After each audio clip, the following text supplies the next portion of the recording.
Hi everybody, welcome to Self Improvement. This is Vivianne Tran and I'm so grateful you're tuning in with me today. Our goal to this show is to introduce people to you and techniques that help you to achieve a happy life. Today's guest, we have Trang Tran. She is a wellness coach with 15 years in dietetics and nutritional coaching. She is also a wedding and portrait photographer based in Brisbane, Australia, running different businesses. Trang works on weekday and also weekends. A few years ago, she started having a problem with sleep and developed insomnia. She is here to share with us her experience and technique that she has used that helped her to sleep better, but also increase her focus during the day. Within just a few years, Trang has changed her mindset and now living her dreams. Hi, thank you so much for joining in today, Trang. My pleasure, Vivianne. Thanks for having me. So can you tell me a little bit about your background? Sure.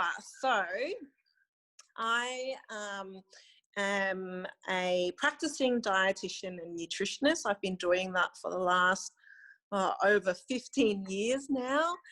And on top of that, the last 7 years, I've been running my photography business, Still Wild Love. I'm a wedding and portrait photographer.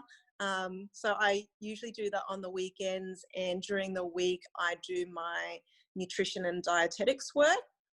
But in the last year, I went on a little bit of a sabbatical, and I focused on some self-development, and I started a project for myself, which was called the Dream Life Project.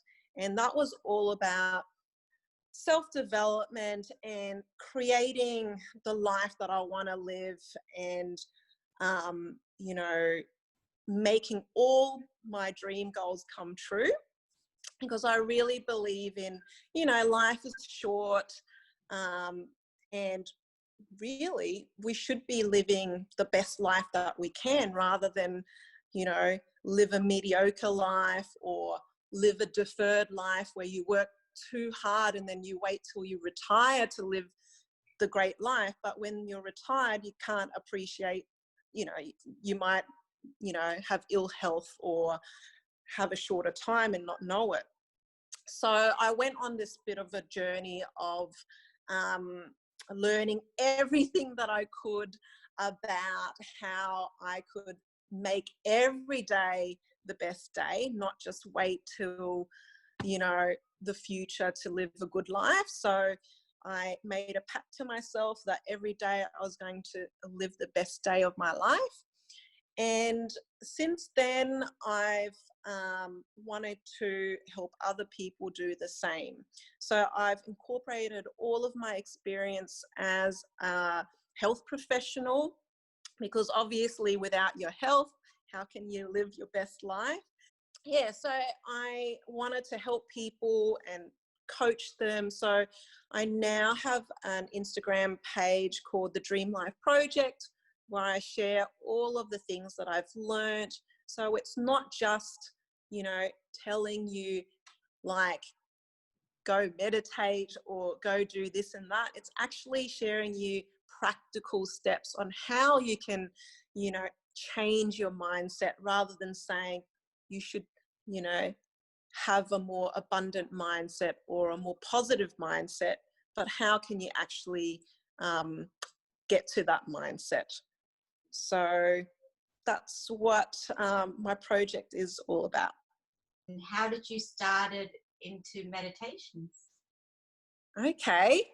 Well, meditation has always been something part of my family. So growing up, I've always been exposed to meditation because my parents meditated daily. My mum was very big on meditation. So she used to run retreats for meditation. She even had like a free meditation workshop once a week for everyone on my street. So we had all different people coming to our house doing meditation. So it was kind of forced upon me to learn about meditation. My parents would take me to the retreats. So I, without wanting to learn about meditation, I just learned about meditation just through my parents. But when I left home, I guess I was out of that meditation cultivating environment, and I started resisting meditation. So I just felt like I didn't want to meditate, I guess because it was forced upon me. And I think when you're younger, you lack that self-awareness. So I never really understood the benefits that I was gaining from meditating. So as an adult, I didn't actually meditate. Life got busier. I actually suffered from insomnia, couldn't really sleep very well. I'd always, my mind just couldn't switch off at night time. I just became, really forgetful. Like, when you leave the house, did I leave the iron on or the oven on? And just losing a lot of focus. So only in the last year, I set myself a project on living the best life that I could live. And part of that journey was finding more about, self-development, and everything that I read pointed to meditation.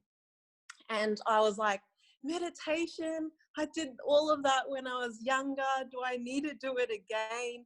So because everything I read, everyone kept talking about how transformative meditation was for them, I thought, okay, I'll give it another go. So I started off with using some apps that were recommended. So the first app that I started using, which one was it again? Headspace. So I started using Headspace, and that was good starting off because you had someone guiding you. It tracked how often you were meditating and how long you were meditating. And that's sort of what I needed to get me started again. So initially I only meditated for 5 minutes, and then I increased it to 10 minutes. And then eventually I sort of grew out of Headspace, and I thought I actually wanted to guide myself. And that's when I started thinking back to when I went to all those retreats with my mum and my dad, and all the people that used to go to the retreats. They used to help me with the meditation. And thinking back, a lot of the practice that my parents were doing was based on Thich Nhat Hanh's meditation techniques. And his techniques is very much on mindfulness and meditation, doing everyday sort of tasks. And so one of the techniques I do is when you're breathing, you say to yourself, or you think to yourself, breathing in, I know I'm breathing in. Breathing out, I know I'm breathing out. And when you have deeper breaths, you know you're doing deeper breaths or shallower breaths. It's all about, you're not forcing the breathing. You just breathe how you naturally breathe, but you're aware of how you're breathing, and when you're, whether it's an in breath or an out breath. So then I got back into doing that, and I found that really helped me. So I found once I started doing that type of meditation again, I was sleeping a lot better. My concentration was a lot better, but also I just was so much more happier because part of Thich Nhat Hanh's meditation is becoming more mindful of all your everyday things. So it's like your breathing. Breathing is something you do every day, all the time without thinking. But being mindful about it, it makes you start appreciating your body and how your body works. You know, even to the point of when you're eating, like, you know, he teaches how you can meditate while you're eating as well, being more mindful about, you know, what you're eating, the taste, and it makes you enjoy what you're eating more. And also it makes you enjoy everything around you and the people around you. So I found that type of meditation technique really helped me become so much more grateful for everything around me, but for my own body as well. So the biggest thing out of meditation for me is the gratefulness, as well as, you know, sleeping a lot better. The other thing was, and this is what I teach now with a lot of my nutrition clients, it's a form of meditation with food. So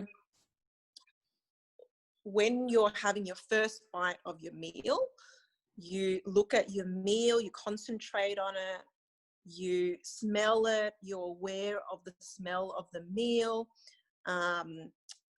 you know, all the textures, you know, and you really concentrate on that. And then when you put it in your mouth, you start noticing and being aware of, you know, your saliva, you know, the taste buds, how you're tasting the food. And then as you start to chew, you know, the texture of the food. And then as you start to swallow, and you're being mindful of every aspect of how your body works. And that just allows you to be more mindful or aware of what you're eating, but you're appreciating and enjoying what you're eating more as well. And you're appreciating what your body is doing as you're eating the food. And that's a form of meditation as well.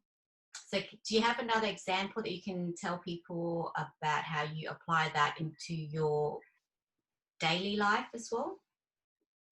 Sure. So, you know, part of the meditation, the techniques that I do is also about concentration. So one of the techniques is thinking or picking an object and then just focusing on that object. And when your mind wanders, you are aware that your mind is wandering, but you bring your thoughts back to that object.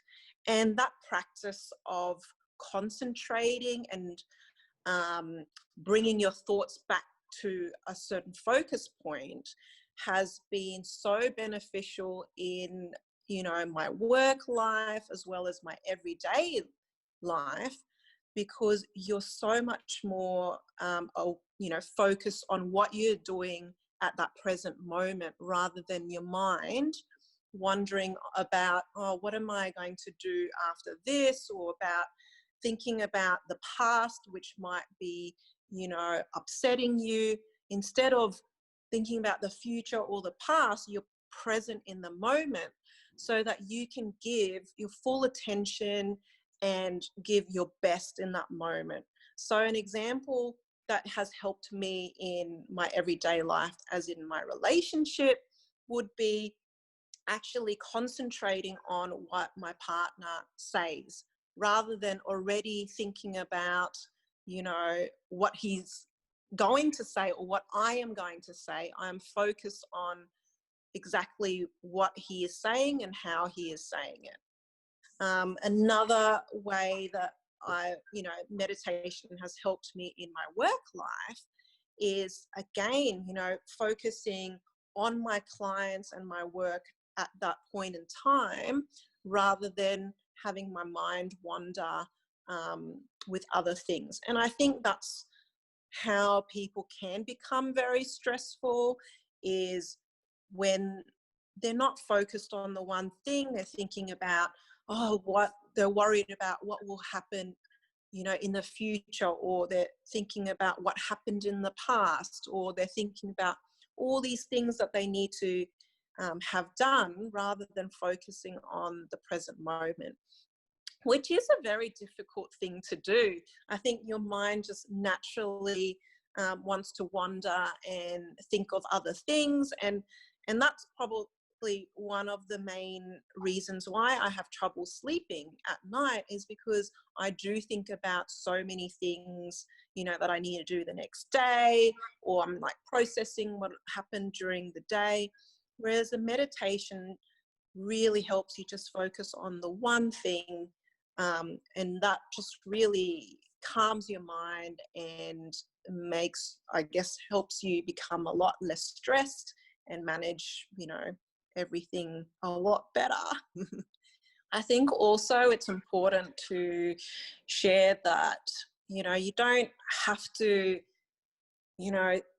start with meditating for an hour. You can see the benefits from even just, starting with small mindfulness strategies, like I said, about when you're eating, or even some of the strategies that Thich Nhat Hanh recommended, like when you're at the traffic lights, when it's red, that might be a signal for you to sort of stop and start doing your breathing meditation, which you can do anywhere, and that can just then calm you down and keep you focused. So it's something that you can just apply every day, as well as not sort of say, well, I'm too busy. If you're driving and you're at a set of red lights, that's, maybe 3 minutes that you could be meditating. Do you practice meditation daily? Like, do you sit down and do like 5-10 minutes, or what's your practice at the moment? And when you're very busy, what sort of stuff do you do? So as a routine, I do 10 minutes of meditation lying down in bed before I go to sleep. So that's sort of my routine. And then on top of that, through the day, I try to pick one task through the day that I do it mindfully. So that could be picking like my breakfast, that I do meditation then, so mindfulness eating, or whether it is I am ironing clothes and being mindful of actually ironing the clothes, or it could be just what else? That's like people doing gardening. Yeah, exactly. So, it's just about, so my sort of goal each day, rather than being overwhelmed with, I really should meditate, this set time. When you're busy, I think really if you can just say, okay, I'm going to pick one task in my day that I will do it mindfully, then that's a tick or a win for me that day. And it could just be anything. So within this last year, can you see a massive difference through like stress, everyday life, and the way you're thinking since you started your mindfulness and meditation like daily practice? Yes. So I think I mentioned it before, that the benefits that I found, definitely the sleep side of things. So there have been days where I may have skipped meditating at night, and that's when I find that I didn't have a very restful sleep, or I couldn't get to sleep. The other thing is just overall happiness and gratefulness. I think meditating has really helped me hone in the whole gratefulness side of things. So it's almost like, I think when you practice meditating, it's almost like everywhere you go, you're more likely to see the gratefulness from things that I didn't used to see. So it could just be because, say, for example, I'm meditating at home. Now, every time I'm at home, I feel so grateful to have the beautiful home that I have, which maybe a year ago, I would just take it for granted. You know, the other thing is just being healthy and having, you know, all my limbs and, you know, having what is a healthy body. And I get that through meditation, because one of my meditation techniques is, you know, being mindful of my whole body and, you know, releasing tension from all of my body. So then you just become more appreciative of what you actually have, which previously I've just taken it for granted and not, you know, appreciate it as much. So I think definitely meditation has really helped me in that aspect.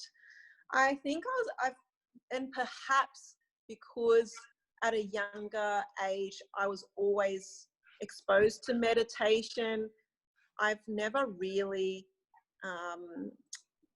have been too affected by stress. So I think the whole meditation thing hasn't, you know, in the last year, I haven't really seen a huge difference in my stress levels, because I've never really been a very stressful person. But definitely meditation has helped me become more happier and more of a grateful person. And did I mention the sleep?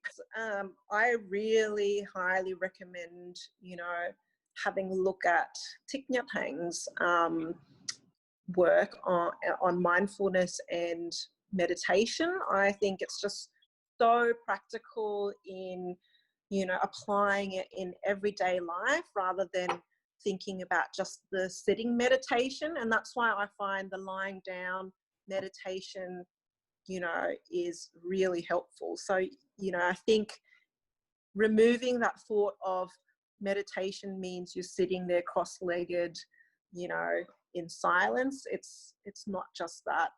Meditation can take many different forms.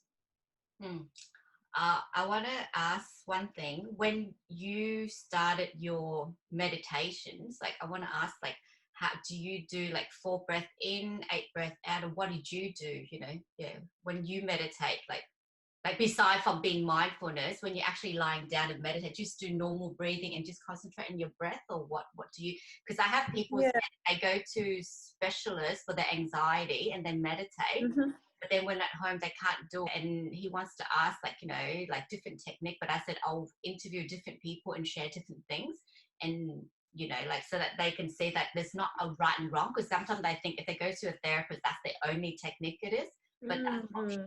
Yeah, I've, you know, suffered insomnia for quite a number of years. I have really looked into, you know, different breathing techniques to help you with your sleeping, and I have tried quite numerous ones, but I actually found just simply, you know, being aware of your breath. So my sort of I kind of say to myself, so when I'm breathing in, I say, I'm breathing in and I'm aware I'm breathing in. I'm breathing out, I'm aware I'm breathing out. And I just say that, and that actually helps me with my sleep. And it's not anything to do with changing my breathing or, you know, any breathing techniques. It is just meditating on my breathing. Well, thank you so much, Trang, for... No worries. Thanks for having me. Thank you, everybody, for tuning in today. Before we finish, I have a few things to say. In a busy world, for most people, Sitting down meditations can seem impossible, and mindfulness practice can be a part of everyday life. Here are some tips to help you practice mindfulness. Observe your breathing. Take a few minutes from your day and focus on your breathing. You can start to practice your breathing by taking some deep breaths in and out. You can do 3 in and 6 out, or 4 in and 8 out. Go for a walk. Going for a walk can be a good exercise, but is easily distracted when we are caught in our own thought. As you walk, pay attention on lifting and falling off your feet. Notice the moment in your legs and body, and if you find your thought wandering, bring them back to the sensations of the moment. Take a few small breaks during the day. Avoid doing many things at once. Another thing you can do is focus attentions on daily activity like brushing your teeth, washing up, brushing your hair, putting on your shoe. Bring mindfulness to each activity. Create a journal. Keeping a journal can be a great way to reflect on our thoughts and feelings, or you can do a gratitude journal where you write 3 to 5 things every day that you appreciate. So with the gratitude, you can write in a journal, or you can do within your family as well, so, or a group of friends. So we do this with our kids. So at the dinner table, we will say 3 things that we're grateful for that day. And as the kids practice, they will realize and they do appreciate that there's food on the table, that they got hand and feet, that they are healthy, that they got a warm bed. So at the beginning, it's a little bit tricky and hard for them, but after a while, they understand. I also do this with a group of online friends that we send daily 3 or 5 things that we're grateful for, and that's also help us to be mindful and be grateful for each day. And I have another friend that she told me she does this with her friends through Messenger. So every day by about 4 or 5 p.m, if they haven't sent a text to each other, they will remind each other and they will say one thing that they're grateful for. So it helps you to realize that, you know, what you are grateful for, even if you didn't have a good day. To finish off, I would like to wish everyone happiness and good health. I like to leave you with this little quote. It's just a reminder for us to be mindful of our thoughts because it's very powerful. A big part of happiness is deciding to be mindful. When you decide to notice a white car on the road and realize it's simply everywhere, good things are like that. Thank you, everybody, and please like and subscribe to my channel.